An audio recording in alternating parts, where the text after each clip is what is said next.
भाई एक important question है एनाग्राम स्ट्रिंग का। मतलब मुझसे खुद से पूछा गया था कि एनाग्राम चेकर एक कोड बनाओ। सबसे पहले पता करते हैं एनाग्राम होता क्या है।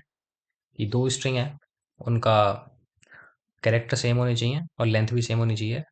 ऑर्डर डिफरेंट हो तो चलेगा। एक एग्जांपल ले लेते हैं कि एक स्ट्रिंग हमारी S1 है, जिसको ले लेते हैं हम साइलेंट। मतलब नाम है इसका, वैसे साइलेंट नहीं है। दूसरी स्ट्रिंग है हमारी S2, जिसको ले लेते हैं लिसन। अब ये हमारी स्ट्रिंग है ही है, क्योंकि सारे जो कैरेक्टर हैं वो दूसरी वाली स्ट्रिंग से मैप कर रहे हैं। ऑर्डर डिफरेंट है, फर्क नहीं पड़ता।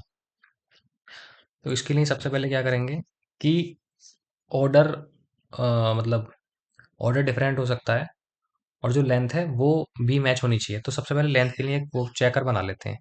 एक कंडीशन होगी, इफ अगर S1 की लेंथ इक्वल टू नहीं है S2 की लेंथ के, तो एक काम करो, एक हमें मैसेज दे दो कि भाई ये लेंथ आर डिफरेंट,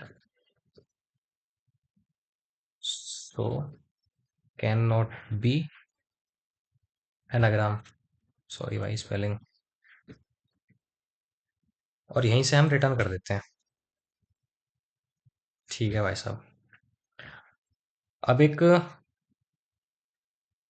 एरे बना लेते हैं इंट टाइप का। यहाँ थोड़ा सा हल्का सा डिफिकल्ट है, वो अभी समझा दूंगा। इसका नाम देते हैं हम, एर नाम ही देते हैं।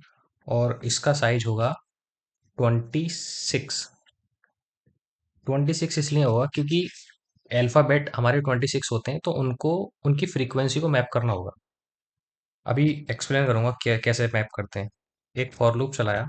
अब एज्यूम करते हैं कि एनाग्राम के लिए S1 की जो लेंथ है S2 की लेंथ वो बराबर होगी। अगर वो बराबर नहीं है तो यहाँ पर वो रिटर्न कर देगा। कोई सी भी स्ट्रिंग का वो ले लेते हैं, इसको जीरो से इनिशियलाइज करेंगे। अब आई लेस देन होगी S1 डॉट लेंथ के। अब S1 ले लो या S2 ले लो, कोई फर्क नहीं पड़ता, क्योंकि हम मान लेते हैं कि एनाग्राम चेक करना है तो दोनों की लेंथ सेम ही होगी। आई प्लस प्लस। अब क्या करते हैं कि एर S1 dot care care at I minus A plus plus. बस एक मिनट देना, इसको लिख लो। अभी एक्सप्लेन करता हूँ कि क्या ड्रामा चल रहा है ये सब।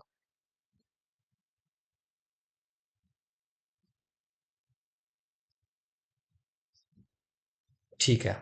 अब इसके ऊपर एक्सप्लेन करता हूँ मैं क्या होता है कि सपोज करते हैं कि एरे जो होगा हमारा वो 0 1 0 1 2 3 4 5 और ऐसे ऐसे करके हमारा ये चल रहेगा 25 तक। ठीक है। अब क्या करते हैं कि यहाँ पर हम क्या कर रहे हैं कि एर जो है हमारा एरे जो है S1 डॉट मतलब यानी कि साइलेंट केयर एट आई, यानी कि जीरो इंडेक्स पे हमारा S है। और उसको माइनस कर दो, यानी कि S को माइनस कर दो A से।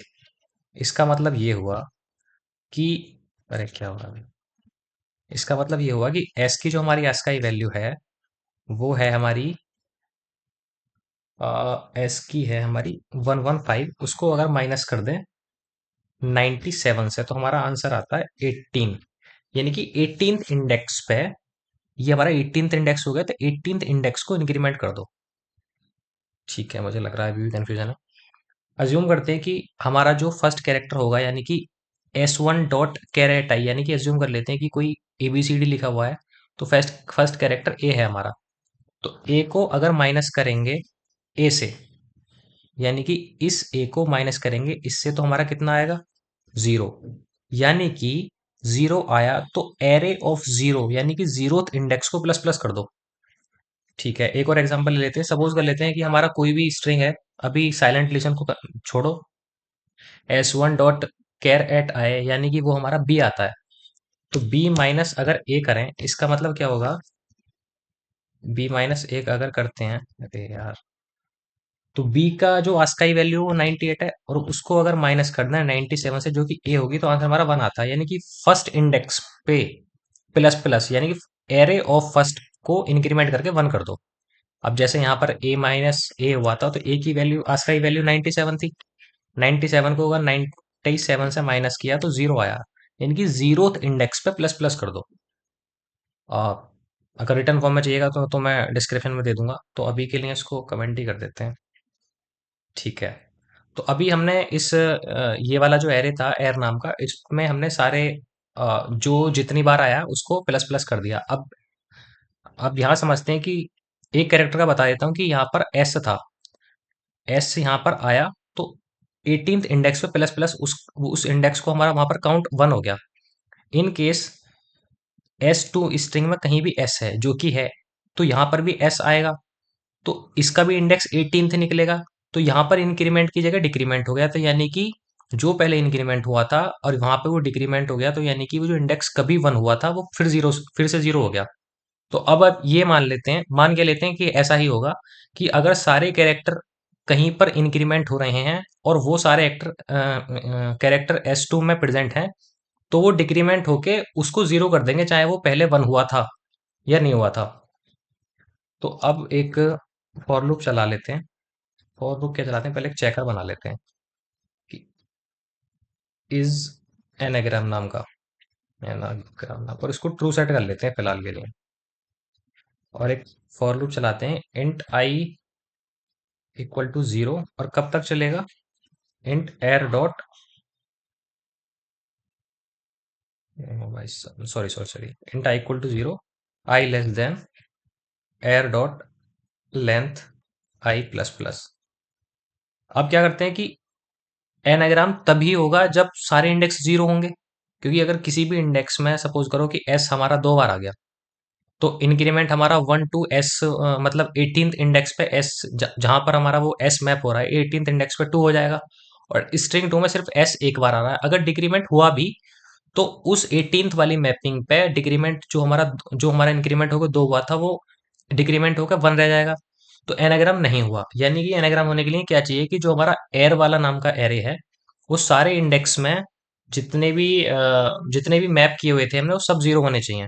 कंडीशन ये होगी कि इफ कहीं भी arr of I does not equal to zero है, मतलब कहीं भी अगर हमें ऐसा मिल गया कि वो जीरो के बराबर नहीं है, यानी कि कुछ ना कुछ ऐसा है जो इंक्रीमेंट होके रह गया, जितनी बार इंक्रीमेंट हुआ था उतनी बार डिक्रीमेंट नहीं हो पाया।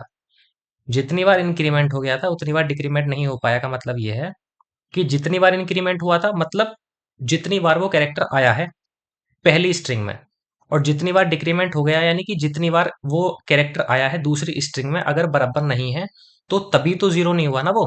इसका मतलब कुछ ना कुछ ऐसा था जो इंक्रीमेंट ही रह गया। तो क्या करते हैं हम, अगर वो नहीं है तो एक जो हमारा चेकर था इसको कर देते हैं कि भाई फॉल्स, ऐसा तो नहीं है, और यहीं से इसको कर देते हैं ब्रेक। अगर वो फॉल्स सेट नहीं हुआ इसका मतलब ये लूप पूरा चल चुका है और कहीं भी ऐसा नहीं है कि वो जीरो के बराबर, मतलब जीरो के बराबर ना हो, सारे ही जीरो हैं, तो इस एनाग्राम में ट्रू ही सेट होगा। अब कंडीशन चला लेते हैं कि इफ एनाग्राम अगर हमारा ट्रू है तो आउटपुट दे दो कि यस एनाग्राम। और अगर वो फॉल्स आता है यानी कि यहाँ पर आके कहीं कंडीशन ब्रेक हुई है, तो आउटपुट दे दो कि भाई नहीं है। एक बार कोड चला के देख लेते हैं। यस एनाग्राम है। अगर इसको हम टी लगा दें बाद में, तो क्या आउटपुट आना चाहिए, लेंथ आर डिफरेंट तो कैन नॉट बी सेम, सो ठीक है। अगर लिसन की जगह यहाँ पर लेंथ भी सेम कर देते हैं और यहाँ पर पी लगा देते हैं, वाई लगा देते हैं, तो अब लेंथ भी सेम है लेकिन कैरेक्टर सेम नहीं है, तो यहाँ पर आना चाहिए कि भाई साहब ये नहीं है, कि भाई नहीं है। ईजी है, बस थोड़ा सा यहाँ पर ही मैपिंग का इशू है, वो नोट्स में प्रॉपर बना के डिस्क्रिप्शन में डाल दूंगा। बाकी धन्यवाद, यही था।